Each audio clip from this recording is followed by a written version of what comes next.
For nearly a decade, one man inside the CIA played a deadly double game. By day, he was a trusted intelligence officer. By night, he was selling America's most guarded secrets to the KGB. His name was Aldrich Ames, and his betrayal led to the execution of at least 10 informants, men who thought they were working for freedom, only to be handed over to their deaths. And the reason? Not ideology. Not politics. Just money. So how did a mediocre CIA analyst outmaneuver the most powerful intelligence agency in the world?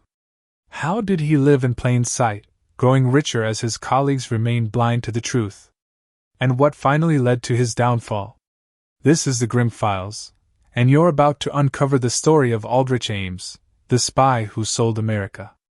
Aldrich Ames is an American former CIA counterintelligence officer who was convicted of espionage on behalf of the Soviet Union and Russia in 1994. He is serving a life sentence, without the possibility of parole, in the Federal Correctional Institution in Terre Haute, Indiana. Ames was known to have compromised more highly classified CIA assets than any other officer until Robert Hanssen, who was arrested 7 years later in 2001.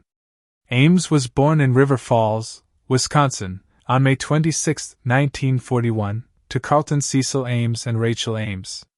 His father was a college lecturer at the Wisconsin State College River Falls, and his mother a high school English teacher. Aldrich was the eldest of 3 children and the only son. In 1952, his father began working with the Central Intelligence Agency's Directorate of Operations in Langley, Virginia. The following year, in 1953, his father was posted to Southeast Asia for 3 years, and the family relocated there. Carlton received a particularly negative performance appraisal, in part because of serious alcoholism, and spent the remainder of his career at CIA headquarters in Langley. Ames attended McLean High School in McLean, Virginia. Beginning in 1957, following his sophomore year, he worked for the CIA for 3 summers as a low-ranking GS-3 records analyst as part of a program to give temporary jobs to children of CIA employees. Ames was responsible for marking classified documents for filing as well as making fake money to be used in training programs for the farm, where CIA trainees began. 2 years later, in 1959, Ames entered the University of Chicago, where he planned to study foreign cultures and history. His longtime passion for drama, however, resulted in failing grades, and he did not finish his sophomore year. Ames returned to the CIA during the summer of 1960 as a laborer and painter. He then became an assistant technical director at a Chicago theater until February 1962. Returning to the Washington metropolitan area, Ames took full-time employment at the CIA doing the same sort of clerical jobs he had performed in high school. While taking his first polygraph examination, Ames claimed to have committed a crime, which was considered no probability of deception. Ames confessed that he and a friend not affiliated with CIA, while drunk, stole a delivery boy's bicycle and went joyriding. However, this confession had not been considered grave enough to disqualify Ames from a security clearance. 5 years after beginning his work for the CIA, Ames completed a bachelor's degree in history at the George Washington University in Washington, D.C. He did not plan to have a career with the agency, but after attaining the grade of GS-7 and receiving good performance appraisals, he was accepted into the career trainee program despite several alcohol-related brushes with the police. In 1969, Ames married a fellow CIA officer, Nancy Siegebarth, whom he had met in the career trainee program. Ames was assigned to Ankara, Turkey, and Nancy then resigned from the CIA because of a rule that prohibited married partners from working from the same office. Ames' job in Turkey was to target Soviet intelligence officers for recruitment. He succeeded in infiltrating the communist Devjank organization through a roommate of student activist Denise Jesmis, and a beauty pageant contestant whose boyfriend was participating in a movement to overthrow the Turkish government. In spite of this success, Ames' performance was rated only satisfactory. His superiors considered the spies recruited to be of sufficient value, but a remark was made that Ames was unsuited for field work and it is recommended he spend the remainder of his career at CIA headquarters. Discouraged by the critical assessment, Ames considered resigning from the agency.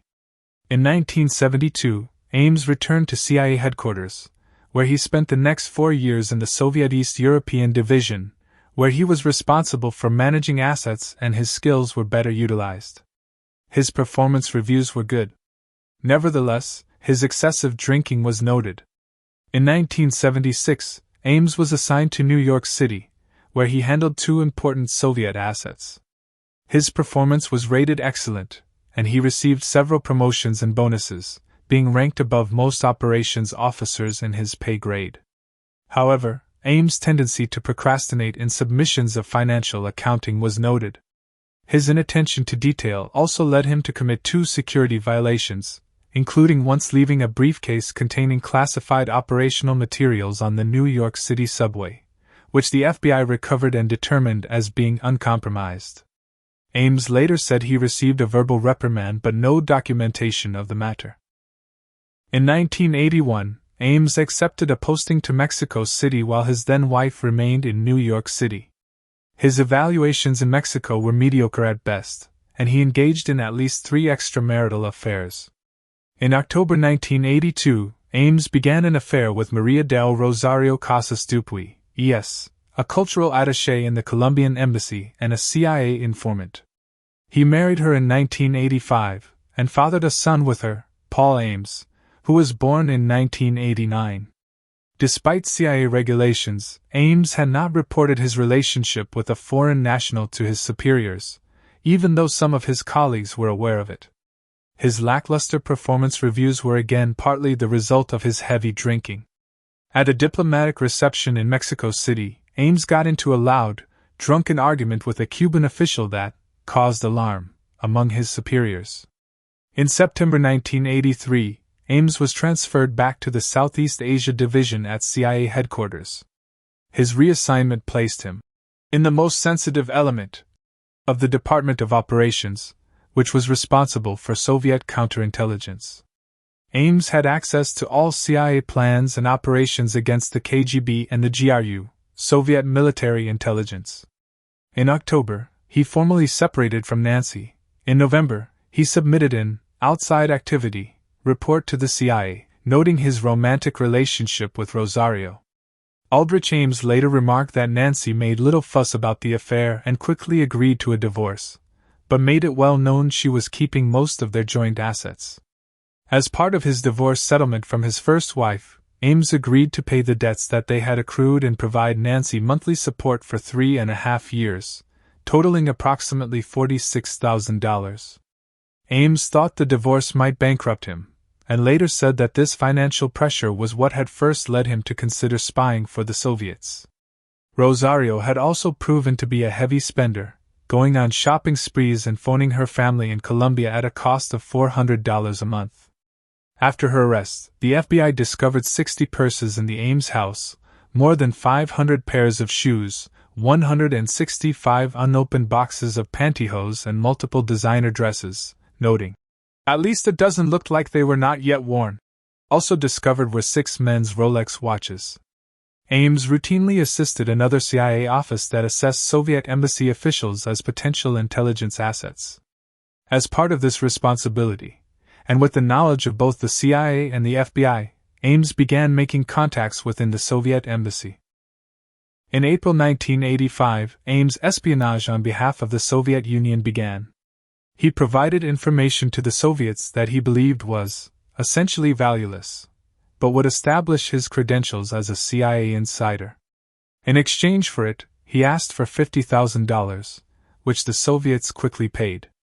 Ames later claimed that he had not prepared for more than the initial con game to satisfy his immediate indebtedness, but having crossed the line, he could never step back. Ames soon identified more than 10 top-level CIA and FBI sources who were reporting on Soviet activities. Not only did Ames believe that there was as much money as he could ever use in betraying these intelligence assets, but their elimination would also reduce the chance of his own espionage being discovered. The CIA's network of Soviet bloc agents began disappearing at an alarming rate, including double agents Gennady Varenik and Dmitry Polyakov. The CIA realized something was wrong but was reluctant to consider the possibility of a mole within their agency. Initial investigations focused on possible breaches caused by Soviet bugs or a code that had been broken. The CIA initially blamed asset losses on another former CIA agent, Edward Lee Howard, who had also been passing information to the Soviets. But when the agency lost 3 other important assets about whom Howard could not have known anything, it was clear that the arrests and resulting executions were the result of information provided by another source. One CIA officer said that the Soviets were wrapping up our cases with reckless abandon, which was highly unusual because the prevailing wisdom among the agency's professional spy catchers was that suddenly eliminating all the assets known to the mole would put him in danger. In fact, Ames' KGB handlers apologized to him, saying they disagreed with that course of action, but that the decision to immediately eliminate all American assets had been made at the highest political levels. Meanwhile, Ames continued to meet openly with his contact at the Soviet embassy, Sergei Dmitrievich Chuvakin.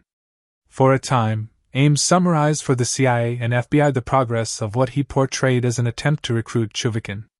Ames received $20,000 to $50,000 every time the two had lunch. Ultimately, Ames received $4.6 million from the Soviets, which allowed him to enjoy a lifestyle well beyond the means of a CIA officer.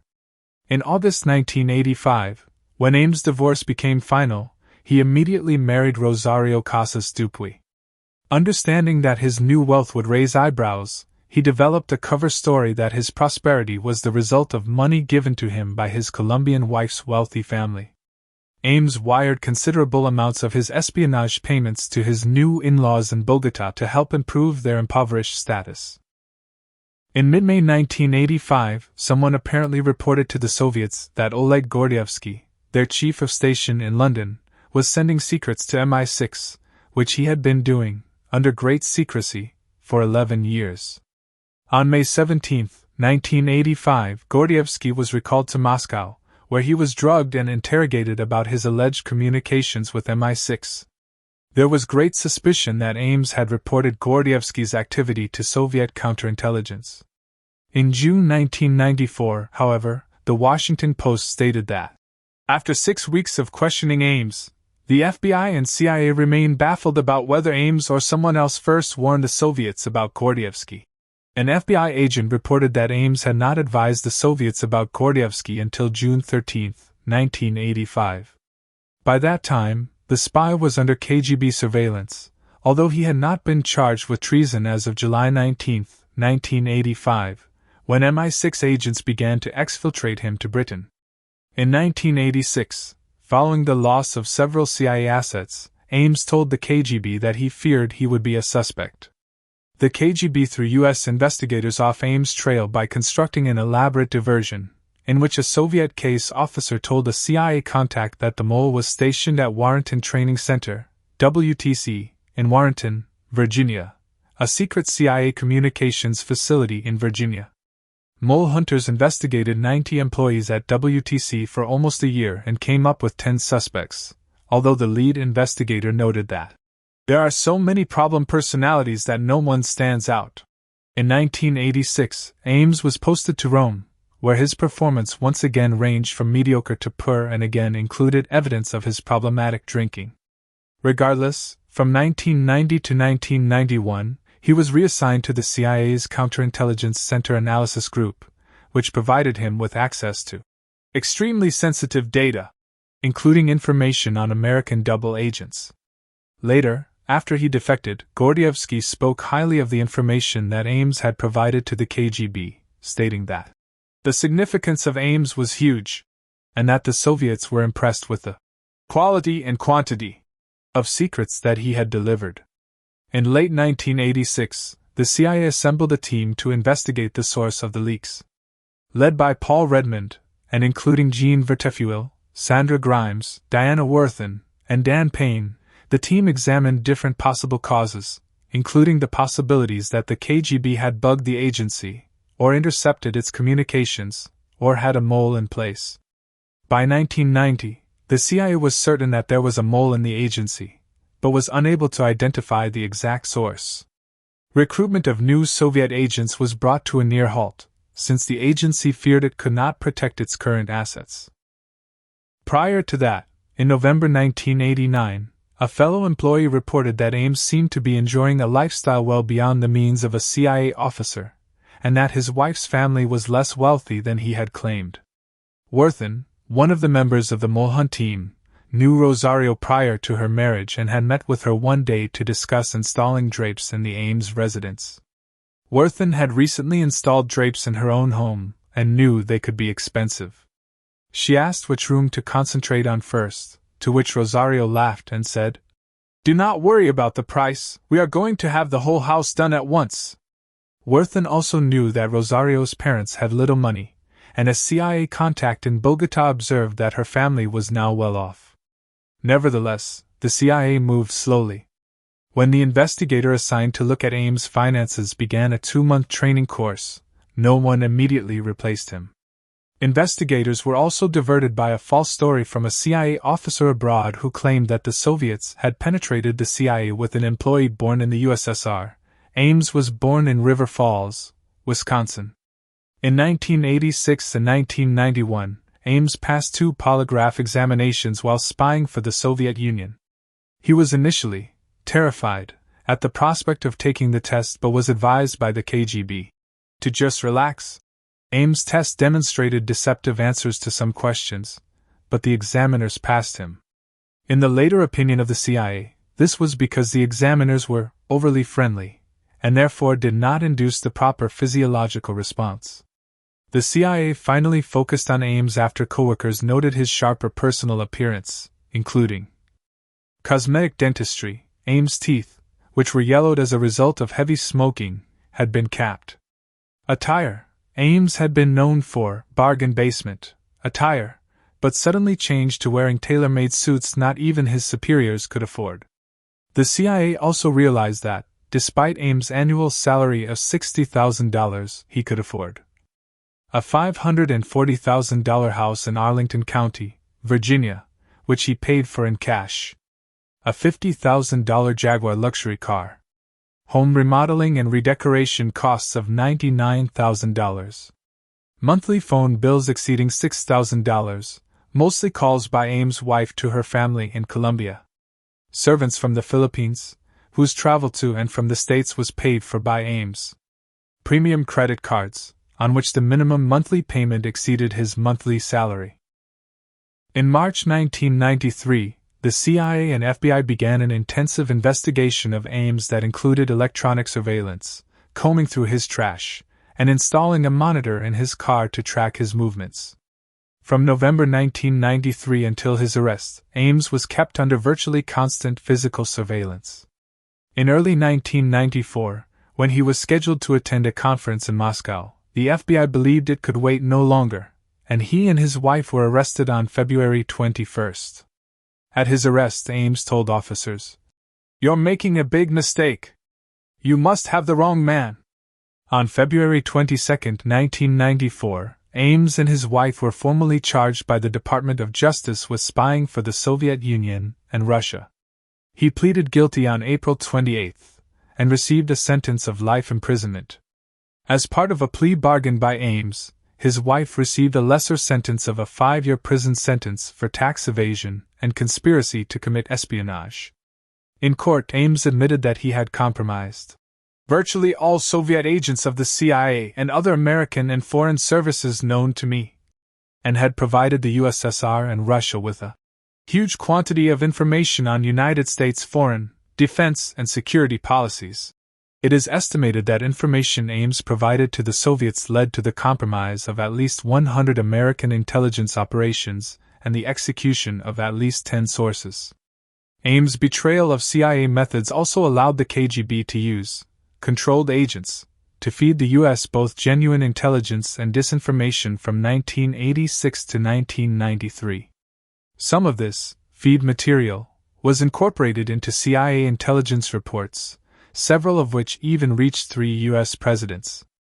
Ames said he was not afraid of being caught by the FBI or CIA but was afraid of Soviet defectors, saying, "Virtually every American who has been jailed in connection with espionage has been fingered by a Soviet source." Additionally, when asked about the polygraph tests, Ames said, "There's no special magic. Confidence is what does it. Confidence and a friendly relationship with the examiner. Rapport, where you smile and you make him think that you like him. Making the examiner believe that the exam has no importance to you seals the deal." Ames is incarcerated by the Federal Bureau of Prisons as prisoner 40087-083, serving his life sentence in the Medium Security Federal Correctional Institution, FCI, in Terre Haute, Indiana. The CIA was criticized for not focusing on Ames sooner, given the obvious increase in his standard of living. There was a huge uproar in Congress when CIA Director James Woolsey decided that no one in the agency would be dismissed or demoted in relation to Ames' espionage. "Some have clamored for heads to roll in order that we could say that heads have rolled," Woolsey declared. "Sorry, that's not my way." Woolsey later resigned under pressure.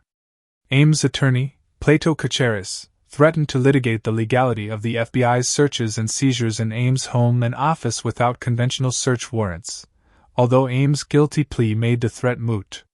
Congress then passed a new law that granted specific power to the Foreign Intelligence Surveillance Court to authorize such searches.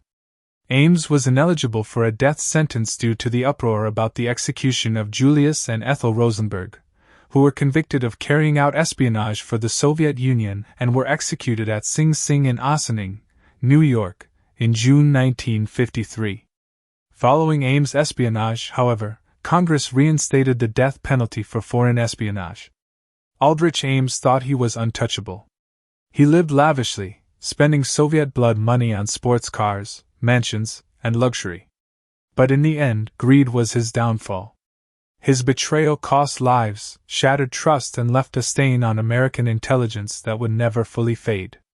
But Ames wasn't the first to sell out his country, and he won't be the last.